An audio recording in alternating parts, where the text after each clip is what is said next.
mtu mmoja mkubwa tu wa nchi moja, anasema sisi yoyote anayeendelea kimaendeleo kwa kasi, huyo ni adui yetu. Kwa hiyo jinsi nchi zetu hizi zinazoendelea tunavyokwenda mbele, wengine wanaangalia njia na mbinu za kutuvuta nyuma ili tusiende kwa kasi ile ambayo tunakusudia. Tunashuhudia mataifa yakihujumiana, tunashuhudia vijana kulaghaiwa na kumezeshwa sumu dhidi ya mataifa yao na kushawishiwa kuhujumu chumi zao zilizojengwa kwa nguvu kubwa. Vile vile kuna wimbi la kuwaaminisha vijana kwamba serikali zao hasa za Afrika hazifuati au zinakiuka haki za binadamu. Sasa hapa nataka tukumbushe tu ulimwengu, lakini na watu wetu wajue kwamba kwa upande wa Tanzania sisi ni wafuasi wazuri sana wa haki za binadamu. Mtakumbuka kwamba sisi Tanzania tuliweka kwa mara ya kwanza kwenye katiba yetu ule mtiririko wa haki za binadamu tulipobadilisha sheria mwaka gani? 1984 tuliweka mtiririko wa haki za binadamu na tukatanua wigo wa haki hizo. Lakini pamoja na hayo tumetunga sheria nyingine nyingi ambazo zimekwenda kulinda na kuweka nguvu ya utekelezaji haki hizo za mwanadamu. Kubwa zaidi, tumetoa nafasi kubwa kwa wananchi wetu pale wanapohisi haki zao za binadamu zinavunjwa, watumie mahakama kwenda kudai au kutetea haki yao.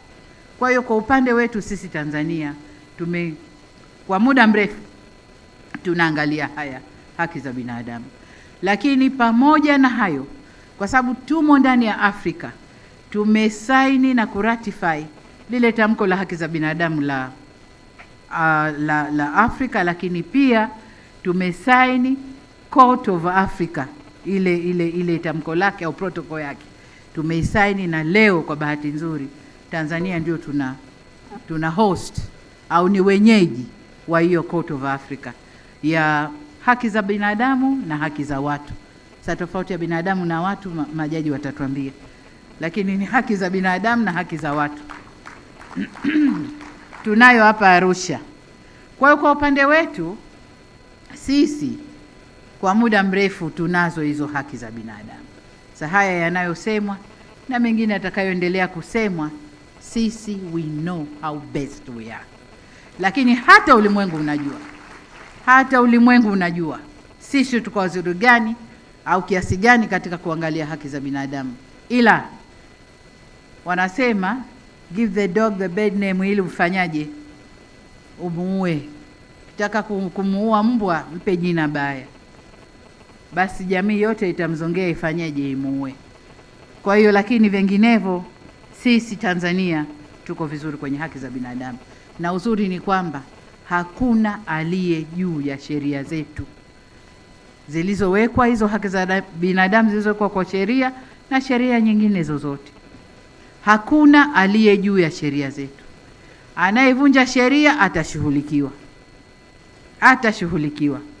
Kwa hiyo kwa Tanzania sisi tuko vizuri. Waendelee kusema hakuna haki, tunavunja haki, lakini hakuna aliye juu ya sheria. Kila anayevunja sheria anashughulikiwa. Sasa ndugu zangu, wanangu, mawakili na maafisa wa sheria, katika hali kama hii